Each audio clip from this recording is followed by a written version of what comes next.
Hello and good morning students. चलिए आज हम लोग पढ़ते हैं क्लास 11th का एक chapter the ailing planet. The ailing planet the green movement role, written by Nani Palkhivala, जिसे नैनी पालखीवाला ने लिखा है। और इसमें जो डिस्क्रिप्शन बताया गया है, ये एक आर्टिकल है। इस आर्टिकल में बताया गया कि हमारे प्लैनेट का हेल्थ कैसे खराब हो रहा है। जनरली वी नो कि हमें पता है हमारे प्लानट का अर्थ जो खराब हो रहा है, इसका मुख्य रीजन ह्यूमंस है। ठीक है, इसमें ह्यूमंस के बारे में बताया गया है कि कैसे ह्यूमंस की एक्टिविटीज इसमें इन्वॉल्व है, जिसकी वजह से इस प्लेनेट का हेल्थ यानी हमारे अर्थ का हेल्थ खराब हो रहा है। तो चलिए इस चैप्टर को हम लोग देखते हैं। इस chapter it is written by Nani Palkhivala. ये नैनी पालकीवाला के द्वारा लिखा गया है। ठीक है, तो चलिए देखते हैं इस चैप्टर को। और ये एक आर्टिकल जैसे मैंने आपको बताया, देखिए, the following article was written by Naini Palkhivala and published in the Indian Express on 24 नवंबर 1994। ये जो आर्टिकल है ये नैनी पालकीवाला द्वारा लिखा गया है और ये पब्लिश किया गया था द इंडियन एक्सप्रेस में, द इंडियन एक्सप्रेस न्यूज़पेपर में। कब? 24 नवंबर 1994 को। ठीक है, ये आर्टिकल नैनी पालकीवाला द्वारा लिखा गया और पब्लिश किया गया द इंडियन एक्सप्रेस में on 24 November 1994. The issues that he raised regarding the declining health of the earth continue to have the relevance। और इसमें क्या इशू राइज किया गया? Declining health of the earth. Okay, तो चलिए आगे देखते हैं। देखिए, एक मूवमेंट, ठीक है, one cannot recall any movement in the world history which has grabbed hold the imagination of the entire human race so completely and so rapidly was the green movement, a movement which stressed the people to follow the environmentally friendly practices which started nearly 25 years ago। एक ऐसा movement जो कि start होने के बाद कभी वापस नहीं लौटा, यानी कभी नहीं रुका ह्यूमंस में। ठीक है, the imagination of the entire human race. इसमें क्या था कि इमेजिनेशन था पूरे इंटायर ह्यूमन रेस का। ठीक है, so completely and so rapidly as the green movement. ये कौन सा movement? Green movement. A movement which stress the people, a movement which stress the people to follow environmentally friendly practices. इस movement में लोगों के विचारों को आकर्षित किया गया किसकी तरफ? इन्वायरमेंटली की तरफ, फ्रेंडली की तरफ, फ्रेंडली इन्वायरमेंट की तरफ। Which started nearly 25 years ago, जो कि लगभग 25 ईयर्स अगो स्टार्ट किया गया 1994 से। देखिए, इन 1972 the world first nation wide green party founded in New Zealand. देखिए, इसमें जो भी डेट आपको मिले स्टूडेंट्स, उस डेट को याद रखिएगा अच्छे से। देखिए, सबसे पहले 1972 में क्या हुआ था? World first nation wide green party was founded. Nation wide green party का फाउंडेशन हुआ था, फाउंडेड किया गया था न्यूजीलैंड में। Since then the movement has not look back. जिसके बाद से ये मूवमेंट कभी रुका नहीं, आगे बढ़ता गया हमेशा। We have shifted one hope irrevocably in a way that cannot be changed or reversed। हम सभी ने सिर्फ एक होप किया, ठीक है, irreversibly in a way that cannot be changed or reversed, जिसे क्या ना किया जाए, कभी चेंज ना किया जाए या उसे रिवर्स ना किया जाए, वापस ना किया जाए। From the mechanistic view to the holistic and the ecological view. हमने अपना व्यू चेंज किया मैकेनिस्ट से होलिस्टिक की तरफ, ठीक है, एंड इकोलॉजिक व्यू, अर्थ के लिए फिर इकोलॉजिकल व्यू भी माना। It means a view for the preservation of the environment. इसमें हमने क्या किया? It means a view. क्या एक व्यू है ये? It means a view from the preservation of the environment, जिसमें एनवायरमेंट का प्रिजर्वेशन हो, यानी एनवायरमेंट को बचाया जा सके। It also refers to the understanding of importance of the earth resources for the issues of the future generation. और इसमें क्या था? ये और भी इससे भी हम लोग अंडरस्टैंडिंग करते हैं, यानी इसे और समझते हैं, ये इंपॉर्टेंस समझाता है अर्थ के रिसोर्सेज का, ठीक है। ये हमारे अर्थ के रिसोर्सेज का भी अंडरस्टैंडिंग देता है, ठीक है। और फ्यूचर जनरेशन के लिए भी, कि जो अर्थ का रिसोर्सेज हम यूज कर रहे हैं वो फ्यूचर जनरेशन के लिए भी नीड होगा, उसके लिए भी हम ये देखते हैं। देखिए, it is a shift in human precipitation as the revolutionary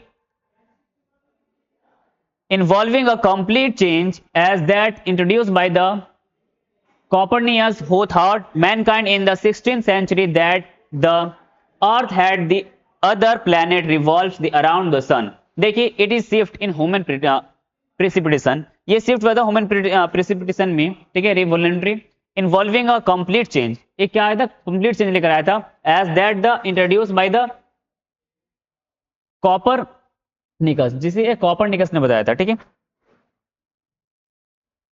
copper निकस ने बताया था। Who thought the mankind in the 16th century ने बताया था मैनकाइंड के बारे में 16th सेंचुरी में, that the earth and the other planets revolves around the सन, जो कि अर्थ और अदर प्लैनेट जो हैं क्या करते हैं? रिवॉल्व करते हैं सन के अराउंड, ठीक है। चलिए आगे देखें। For the first time in human history, there is a growing worldwide consciousness that the earth is itself a living organism। अब देखिए, फर्स्ट टाइम पूरे ह्यूमन हिस्ट्री में क्या होता है? एक there is a growing world wide consciousness, पूरे world wide में, पूरे संसार में, पूरी दुनिया में एक कॉन्शियसनेस फैलाया जा रहा था, that the earth itself is a living organism. जो अर्थ है वो खुद भी क्या है? एक लिविंग ऑर्गेनिज्म है। And enormous being of which we are parts, और जिसके हम क्या है? एक पार्ट हैं। उस लिविंग ऑर्गेनिज्म के हम भी एक क्या है? पार्ट हैं। यानी कि अर्थ एक खुद में लिविंग ऑर्गेनिज्म है और उसी अर्थ के हम लोग एक पार्ट हैं। It has its own metabolic needs and vital process which needs to be respected and preserve. और अर्थ का खुद भी एक, जैसे हमारा मेटाबॉलिक प्रोसेस होता है, वाइटल प्रोसेस होता है, वैसे अर्थ का खुद भी क्या है? एक मेटाबॉलिक प्रोसेस है, ठीक है। मेटाबॉलिक प्रोसेस और वाइटल्स नीड्स है। मेटाबॉलिक प्रोसेस में आप कह सकते हैं इसके खुद का भी क्या है? अर्थ का अपने एनवायरनमेंट का एक प्रोसेस है, ठीक है। It's need to be respected, जिसे हमें क्या करना चाहिए? इसका रिस्पेक्ट करना चाहिए एंड इसे प्रिजर्व करना चाहिए, बचाना चाहिए, इसको नष्ट नहीं करना चाहिए, खराब नहीं करना चाहिए। मेटाबॉलिक नीड्स का मतलब क्या होता है?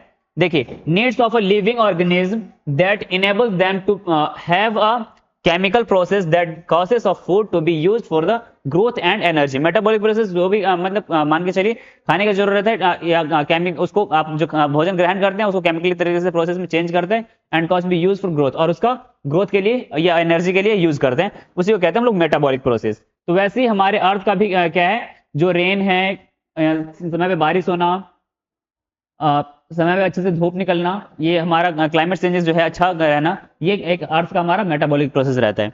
देखिए, the earth vital science revolve as the patient in the declining health. और जो अर्थ का साइन वाइटल साइंस जो है, ये क्या है? पेशेंट की तरह एक दिख रहा है, डिक्लाइनिंग हेल्थ, कि इसका हेल्थ क्या हो रहा है? खराब हो रहा है, एक पेशेंट की तरह बन रहा है हमारा अर्थ। We have begun to realize our ethical obligations when someone is required to do something based on a writer's standard of the rules. To be good stewards, manage or to look after of the planet and the responsible trustees of the legacy to future generation। देखिए, we have begun to realize, अभी तो हम क्या कर रहे हैं? Realisation पे पहुंचे हैं, ठीक है। Ethical obligation when the someone is required to do something, जब किसी चीज को कुछ चीज करने का जरूरत होता है, based on rights and stands for the rules, ठीक है। टू बी गुड स्टुअर्ड्स, मैनेज और to look after of the planet and the responsible trustees of the लेजेंसी to the future generation. आगे देखिए, the concept of the sustainable development. देखिए, अब एक concept भी इसमें आया था सस्टेनेबल डेवलपमेंट का। किसका? Sustainable development. देखिए, इसका मीन्स क्या होता है? Economic development without depletion of natural resources, ठीक है। यानी एक इकोनॉमिक डेवलपमेंट होता है विदाउट डिप्लेशन, यानी कि बिना नुकसान पहुंचाए ऑन द नेचुरल रिसोर्सेज, बिना नेचुरल रिसोर्सेज का नुकसान पहुंचाए उसका यूज करना, ठीक है। Was popularised in 1987। Sustainable development का पॉपुलराइज हुआ था 1987 में, ठीक है। सस्टेनेबल डेवलपमेंट पॉपुलराइज्ड हुआ 1987 में बाय द वर्ल्ड कमीशन, किसके द्वारा? World commission on environment and the development. In its report it define the idea as the development. इसके रिपोर्ट में एक आइडिया दिया गया इसे डेवलपमेंट का, ठीक है, that meets the needs of the present. Development जो है वो हमें प्रेजेंट की नीड्स से मिलाता है, ठीक है, ये मिलते हैं without the compromising the ability of the future generation. उससे हमारे जो अभी करंट का नीड है हमें डेवलपमेंट के लिए उसका तो जरूरत है, लेकिन इसके साथ में हम कॉम्प्रोमाइज ना करें, ठीक है। इसलिए the ability of the future generation to meet their needs, जो हमारा फ्यूचर जनरेशन उसके लिए कि अभी आप यूज कर रहे हैं और ऐसा यूज मत कीजिए कि ये खत्म हो जाए, फ्यूचर जनरेशन को कुछ ना मिले, ठीक है। Without stripping the natural world of the resource future generations would need, जो बिना आप उसका यूज कीजिए बिना स्ट्रिपिंग किए आपका नेचुरल वर्ल्ड को, ठीक है, जो नेचुरल रिसोर्सेज उसको, ताकि फ्यूचर जनरेशन का भी वो जरूरत होता है। चलिए आगे देखते हैं। In the zoo at Lusaka, एक लुसाका जू में, देखिए अब यहां से हम आगे पहुंचते हैं। जू है लुसाका जैम्बिया में, ठीक है। There is a cage there the notice reads, वहां पर एक केज बना है और उस में एक नोटिस लिखा है। क्या नोटिस लिखा है? The world's most dangerous animal. क्या लिखा है? The world most dangerous animal, जो संसार का सबसे खतरनाक जानवर, ठीक है। उसमें क्या लिखा है? खतरनाक मतलब संसार का सबसे खतरनाक जानवर। Inside the cage there is no animal but a mirror where you see yourself. लेकिन उस केज के अंदर क्या है? कोई भी एनिमल नहीं है, उस केज के अंदर एक मिरर है, ठीक है, जहां पे आप खुद को देख सकते हैं। यानी कि सीधा सीधा इंसानों को, यानी मनुष्य जो है या जो उसको देखते हैं उसको मोस्ट डेंजरस एनिमल बताया गया है। बताने का रीजन, बिकॉज जो वुमेन्स हैं वो हमारे अर्थ के लिए क्या है? एक डेंजरस थिंग है, यानी कि वुमेन्स की वजह से हम अर्थ जो का हेल्थ जो है वो डिक्लाइन हो रहा है। Thanks to the efforts of the number of the agencies in the different countries, a new awareness has now divided. अब इसके लिए एक थैंक्स भी कहा जा रहा है पूरे नंबर ऑफ एजेंसीज को जो कि डिफरेंट कंट्रीज में इसको क्या कर रहे हैं कि एक जागरूकता फैला रहे हैं लोगों के बीच में कि क्या है? एक मोस्ट डेंजरस एनिमल के प्रति, ठीक है। Upon the most dangerous animal in the world, he has realized the wisdom of the shifting from a system based on the domination to one based on the partnership. और इस से क्या चीज फैल रहा है कि जो डोमिनेशन का सिस्टम है इसको डोमिनेशन से शिफ्ट करके और पार्टनरशिप पे शिफ्ट किया जा रहा है, ठीक है। यानी कि सिर्फ जो पहले का विचार जो था कि जो भी है वो खुद के लिए है, ये ना सोच के आपके पास जो भी चीजें हैं आपके इन्वायरमेंट में वो आपके साथ में रहने वाले जो भी हैं उन सब के लिए ये विचार दर्शाया जा रहा है। देखिए, scientist have catalogued classify the characteristic. अभी देखिए साइंटिस्ट ने कैटलॉग किया है लगभग 1.4 million living organism, 1.4 million living species with which Mankind share the earth, जिसके साथ 1.4 मिलियन स्पीसीज के साथ जो मैनकाइंड हैं वो अर्थ पे हैं। Estimate the very widely as the regards the still अनकैटलॉग्ड, और इसके बावजूद भी बहुत सारे अभी ऐसे लिविंग ऑर्गेनिज्म जो कि अनकैटलॉग्ड है, जिनको अभी क्लासिफाई नहीं किया गया, इनका लिस्टिंग नहीं किया गया है, ठीक है। बायोलॉजिस्ट रेकॉन कैलकुलेट, बायोलॉजिस्ट ने क्या किया? रेकॉन किया, कैलकुलेट किया that about 3 to 100 million other living species still language. जो भी क्या क्या है अभी 1.4 मिलियन के तो कैटलॉग्ड हैं, बाकी अभी 3 से लेके 100 मिलियन तक अभी ऐसे स्पीसीज हैं लिविंग स्पीसीज जो कि लैंग्वेज है लॉज और lack of the vitality of a person और द प्लैनेट और एनिमल ग्रो वीक, ठीक है, जो कि क्या करें अभी काउंटेबल नहीं है या इतने अभी तक मिले नहीं, आप बोल सकते हैं, ठीक है। अननेम्ड है, ठीक है, अननेम्ड इन द इनमोनियस डार्कनेस, किसमें? इनमोनियस डार्कनेस में है, ठीक है। डिसग्रेस एज नो, इनमोनियस डार्कनेस का मतलब क्या होता है? डिग्रेस्ड as no one has knowledge about them, जिसको किसी के बारे में भी उन्हें पता नहीं है, एक अंधेरे में आप बोल सकते हैं, ठीक है। One of the early international commission which detailed the inter alia, एक इंटरनेशनल कमीशन बनाया गया था जिसका इंटर एलिया कहते हैं। इंटर एलिया का मीनिंग होता है among other things with questions of ecology, जिसमें क्वेश्चंस थे इकोलॉजिकल एनवायरनमेंट के। Was the ब्रेनेट commission which had a discriminate Indian as one of its member, इसमें एक इंडियन मेंबर भी थे, ठीक है, मिस्टर एल के झा। कौन थे? मिस्टर एल के झा। चलिए अब इसमें क्या क्वेश्चन राइज किया देखते हैं। The first बैरेंट report rise the question, पहला बैरेंट रिपोर्ट जब इसका आया, ठीक है, तो इसमें क्वेश्चन आया, are we to leave our successor scorched planet, क्या हम अपने सक्सेसर के लिए आने वाले पीढ़ियों के लिए एक स्कॉट प्लेनेट छोड़ के जाने वाले हैं? स्कॉट मतलब होता है जला हुआ, ठीक है, burn the surface with the heat of the fire, ठीक है, किसी भी सरफेस को जल जाना हीट, फायर की हीट से, ठीक है। प्लेनेट ऑफ एडवांसिंग डेजर्ट्स, या हमारे अपने प्लेनेट्स को एडवांसिंग डेजर्ट में, रेगिस्तान में इम्प्रोवाइज द, या उसको पूरा मेड पुअर, बेकार करके, एंड लैंडस्केप्स एंड द एलिंग, उसके लैंड्स को पूरा एलिंग करके, बीमार करके, in the poor health environment. क्या हम ऐसे इस तरह से छोड़ के हमारे अपने अर्थ को जाने वाले हैं अपनी पीढ़ी के लिए? कैसा? Are we to leave our successor a scorched planet of the advancing desert, improvised landscape and the ailing environment? ये फर्स्ट क्वेश्चन राइज हुआ था इस बेनेट रिपोर्ट में। आगे देखिए, mister Lester Brown in his thoughtful book, अब mister Lester Brown है, ठीक है, इन्होंने अपने बुक में बताया, ठीक है, मिस्टर लेस्टर ब्राउन, इन्होंने अपनी थॉटफुल बुक में बताया, the global economic prospect points out that the earth principal biological system are four. इन्होंने बताया कि अर्थ का जो प्रिंसिपल बायोलॉजिकल सिस्टम है वो फोर है। क्या है? फिशरीज, वो फोर कौन कौन से है? पहला फिशरीज, दूसरा फॉरेस्ट, तीसरा ग्रासलैंड, एंड चौथा croplands, and they form the foundation of the global economic system. और यही चारों चीज मिलकर अर्थ के ग्लोबल इकोनॉमिक सिस्टम का फाउंडेशन करते हैं, यानी कि इसका नींव करते हैं, बनाते हैं इसी को, ठीक है।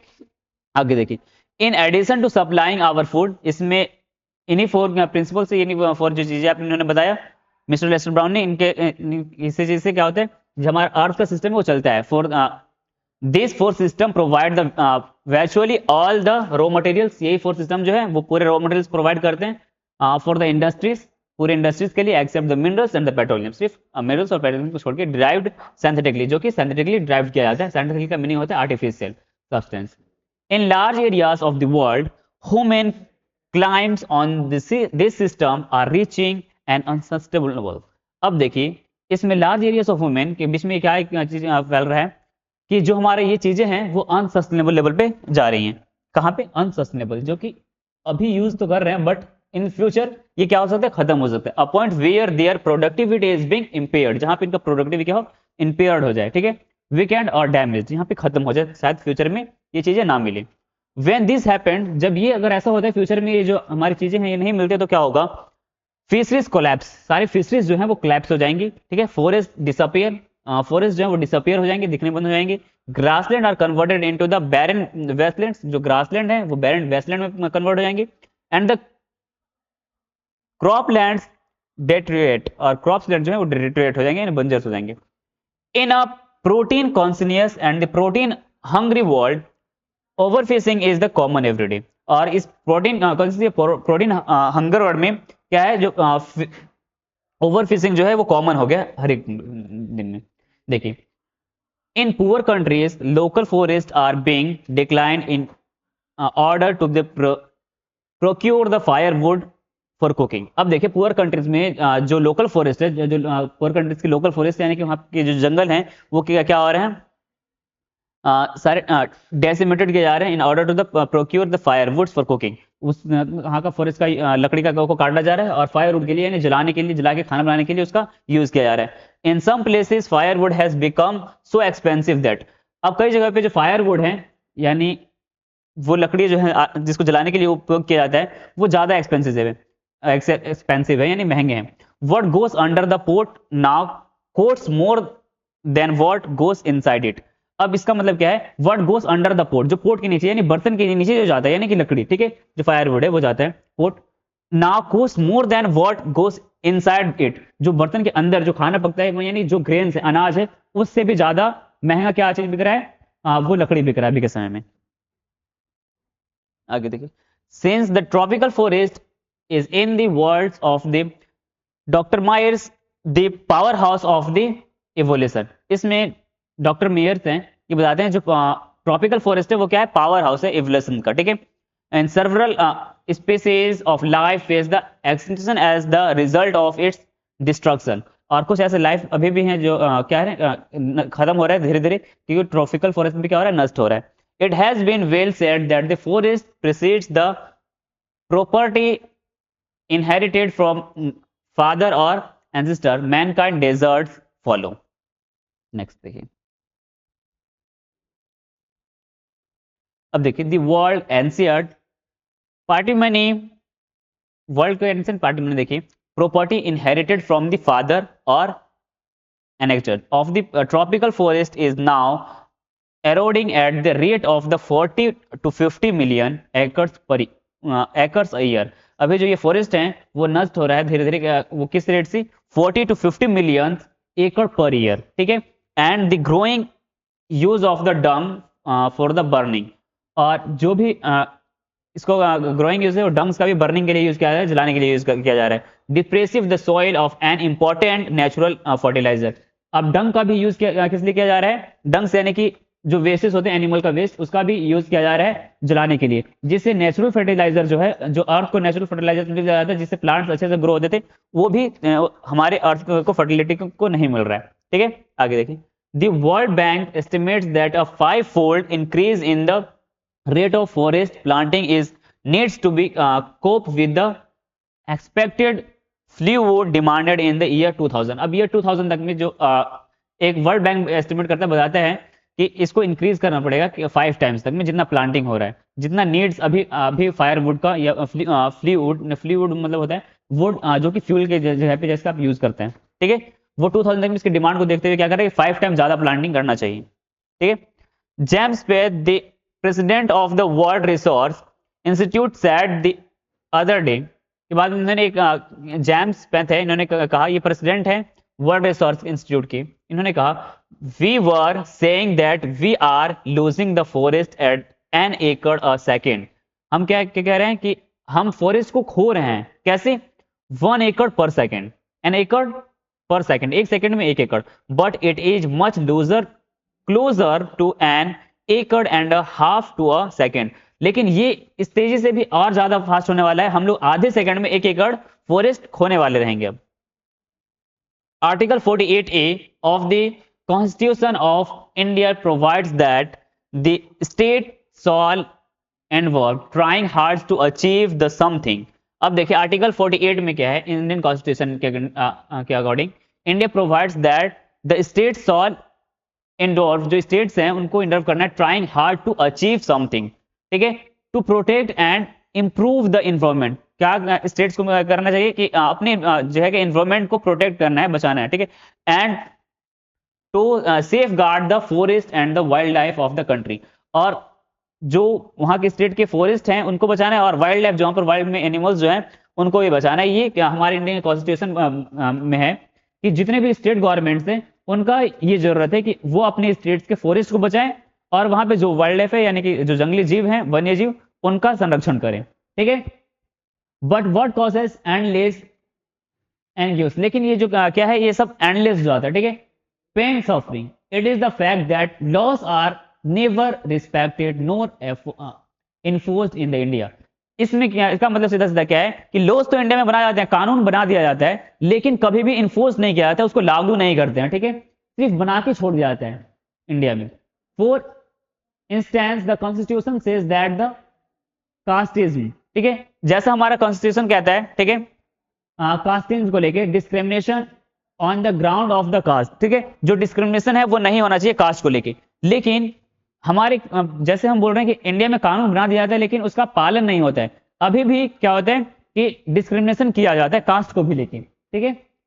अनटचेबिलिटी, अभी भी क्या है, अनटचेबिलिटी है, and बायोन the labour shawl B एबोलाइज्ड but they fall seamlessly Avon after the 44 years of the operations of the constitution. ये 44 years के हमारे कॉन्स्टिट्यूशन बनने के बाद भी अभी भी ये चीजें हो रहा है। A recent report of our parliament estimates the committee has highlighted, एक recent report है हमारे पार्लियामेंट का, कमेटी highlighted क्या है, near the catastrophic depletion, एक catastrophic depletion का harmful reduction in a number of the something of India's forest over the last 4 decades। आगे देखिए, India according to reliable data, अब reliable data के according is losing its forest at the rate of 3.7 million acres a year। जो India का forest है वो 3.7 million एकड़ per year क्या हो रहा है, रिड्यूस हो रहा है, कट रहा है, घट रहा है, ठीक है। Large areas of officially designed as the forest Indian forest land are already virtually treeless.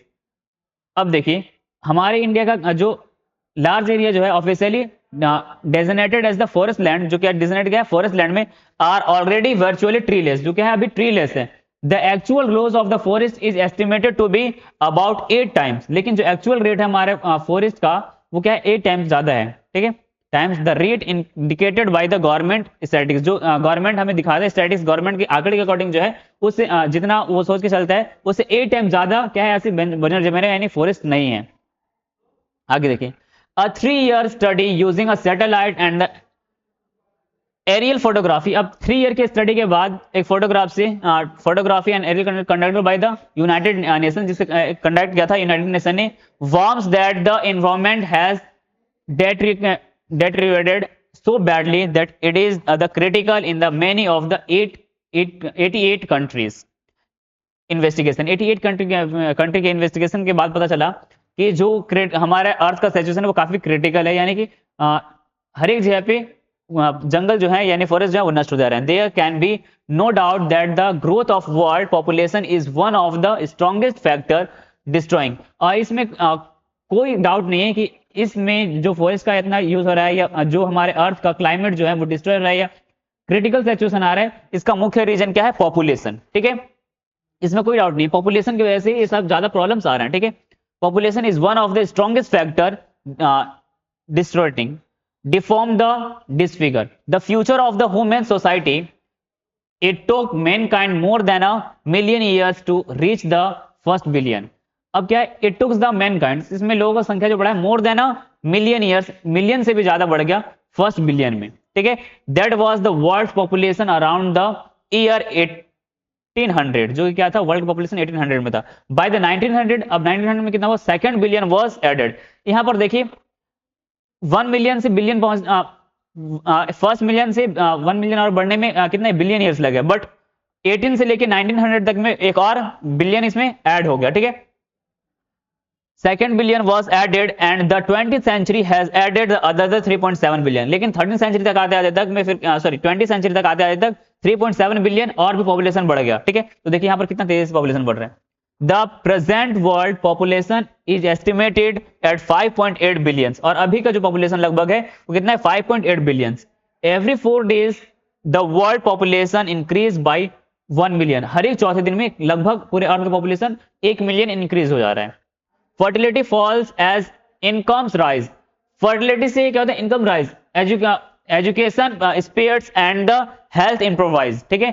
Thus development is the best contraceptive, देखिए अगर डेवलपमेंट चाहिए तो कॉन्ट्रासेप्टिव अपनाना जरूरी है, यानी कि एजुकेशन कैटर करने के लिए लोगों को ये सब के लिए क्या है कॉन्ट्रासेप्टिव जरूरी है, यानी कि जितना कम पॉपुलेशन होगा उतना ज्यादा डेवलपमेंट होगा। But development itself may not be possible if the present increase in the human continuous, लेकिन डेवलपमेंट जब तक नहीं हो सकता जब तक जैसे ह्यूमंस का इंक्रीज हो रहा है, ठीक है, ह्यूमन जैसे इंक्रीज अगर होते जाएंगे तो ये क्या है डेवलपमेंट कभी भी नहीं हो सकता।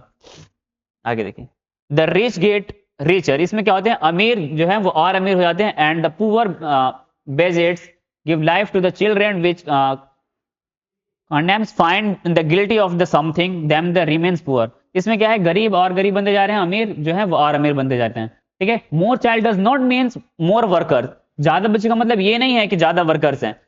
मैनुअली मोर पीपल्स विदाउट वर्क, इसमें क्या है कि जितना ज्यादा लोग हैं वो बिना काम के रहेंगे, ठीक है।